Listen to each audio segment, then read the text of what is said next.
Bienvenue dans cette nouvelle vidéo. Aujourd'hui, c'est le quatrième jour. Donc, cette semaine, j'avais envie de vous partager le sujet de l'intuition.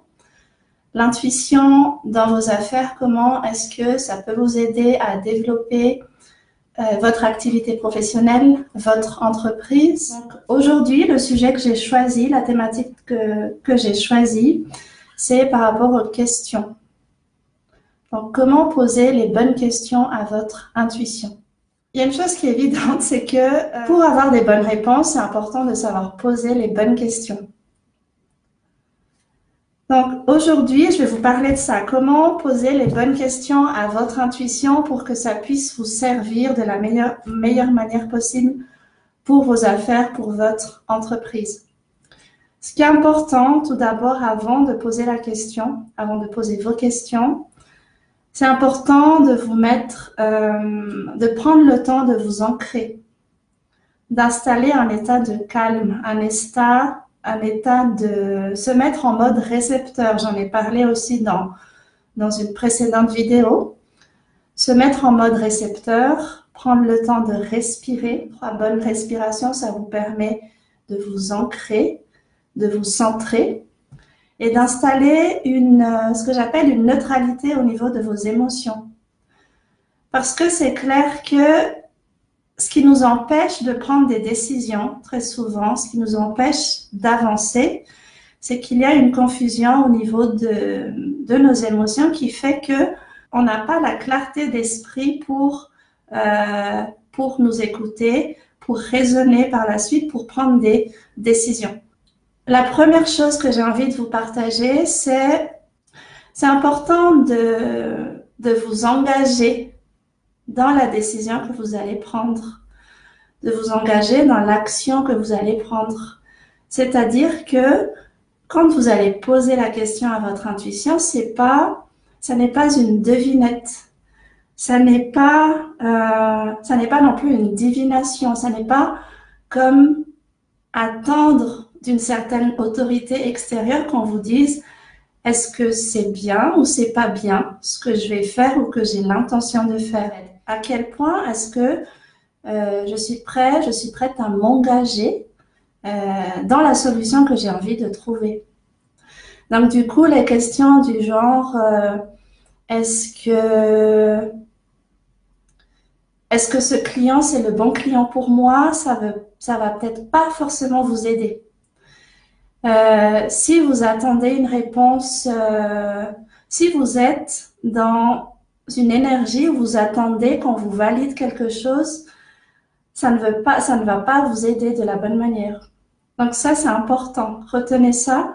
L'importance de s'engager, c'est que votre pouvoir personnel, il soit engagé dans la solution, dans la réponse que vous allez demander. Du coup, de manière pratique, ce qui vient avec ça, c'est plus intéressant de poser des questions ouvertes. Par exemple, je prenais l'exemple tout à l'heure. Vous avez un client, un prospect, qui vient vers vous. Et puis, vous pouvez poser la question, est-ce que ce client va signer avec moi ou pas?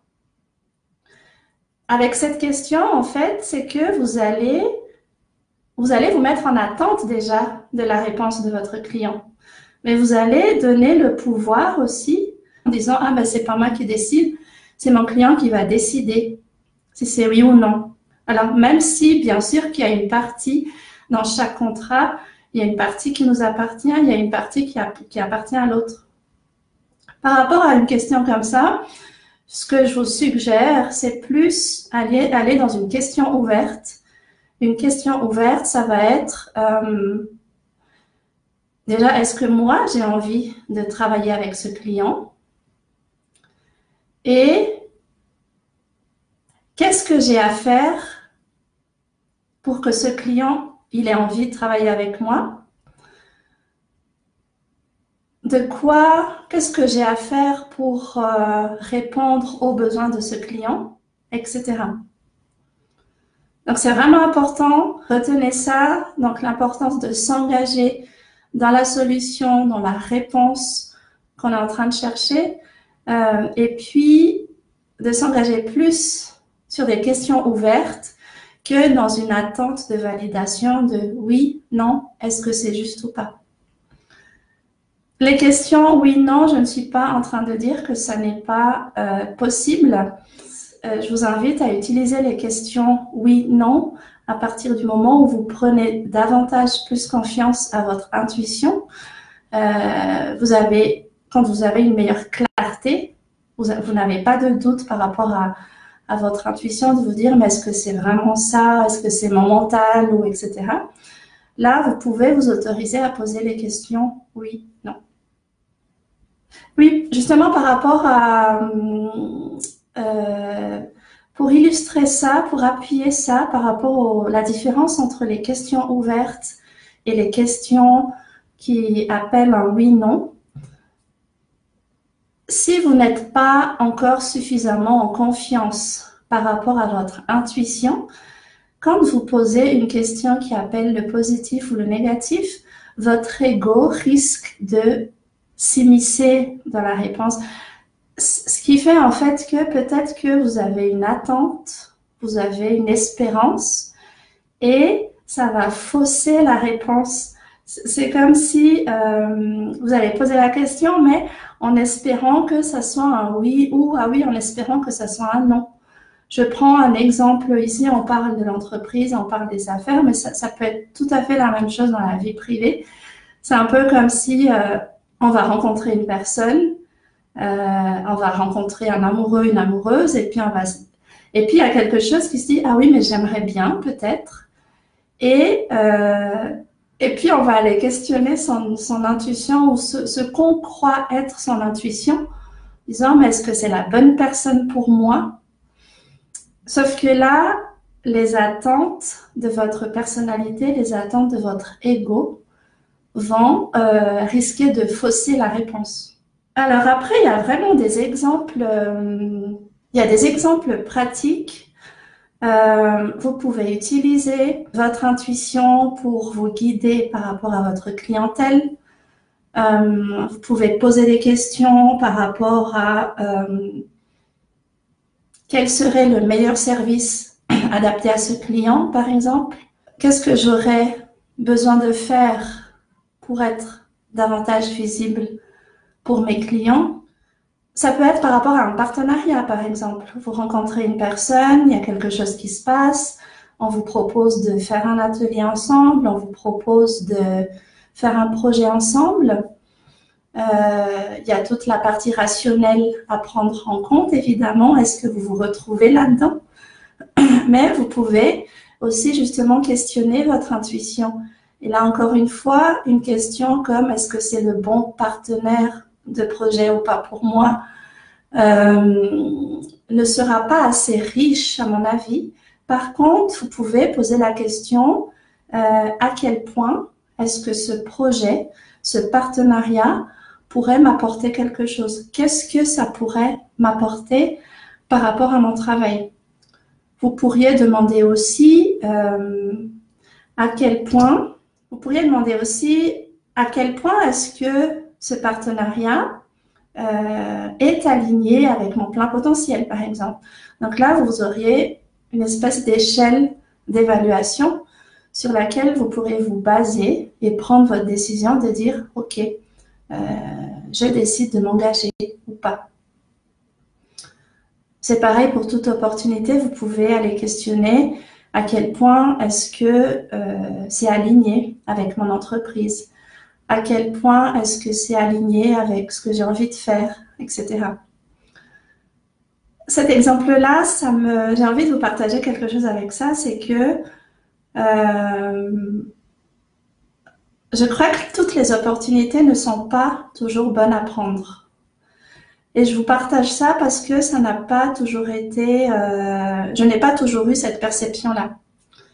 Avant, je pensais que si quelque chose arrive à nous, c'est que il y a une bonne raison et que on ne devrait pas refuser ça. Que oui, c'est ce truc de se dire ah oui, mais si ça arrive, c'est que tu dois l'accepter, tu as sûrement quelque chose à apprendre de ça. Ma perception, elle a évolué par rapport à ça, elle s'est transformée par rapport à ça. Ce que j'ai envie de vous partager, c'est que je crois qu'une opportunité, oui, ça arrive, il y a un sens, mais ça arrive à chaque fois pour vous demander, de vous questionner à quel point est-ce que vous vous honorez, à quel point est-ce que vous vous respectez. Il y a quelque chose qui arrive, vous n'êtes pas obligé de l'accepter. Par contre, c'est une occasion pour vous de vous demander, est-ce que ça me permet de rester dans le cap de ce que j'ai envie pour mon entreprise ou pas? Est-ce que ce partenaire, est-ce que cette proposition, est-ce que ça me permet d'évoluer dans la direction que j'ai envie?